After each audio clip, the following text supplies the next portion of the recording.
આજે તો એક બોલાવા ઉપર પહોંચી ગઈ પારું આપણી પાસે. જય માતાજી મિત્રો. આજે તો સવારના ઉઠ્યા ભેગે જ ગામડાની ફિલિંગ આવી ગઈ ને એ ફિલિંગ તમે લ્યો. જોયું ને?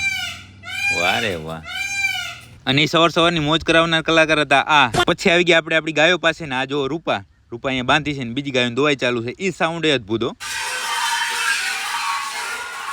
તો આપણે સવારમાં પ્યોર ગામડાની મોજ લઈને જવા નીકળી ગયા ઘર તરફ. ઘરમાં આવી જોયું તો હિરેનભાઈ તો હુતા હતા ને એ જોઈને થોડોક આપણે આળસ આવી ગયો તો આપણે હુઈ ગયા. પછી આપણે જવાનું થયું કોડીના ને કોડીનાથી રિટર્ન આપણે ઘર તરફ આવતા હતા ત્યારે કમોસમી વરસાદ આવી ગયો. વરસાદ એ કેવો ખબર તમે જ સાંભળો. પછી આપણે 5 જ મિનિટની અંદર પહોંચી ગયા આપણા ગામમાં તો એટલું પાણી ભરાણું કે તમે જ જોઈ લો. અને બસ ગામમાંથી ઘરે પહોંચે તો વરસાદ બંધ. કમોસમીમાં તો આવું જોઈએ ને. પછી જોવા આવ્યા આપણે વાસુડા ને તો વાસુડા તો બધા કમ્પ્લીટ નાઈ લીધા હતા. Complete clean.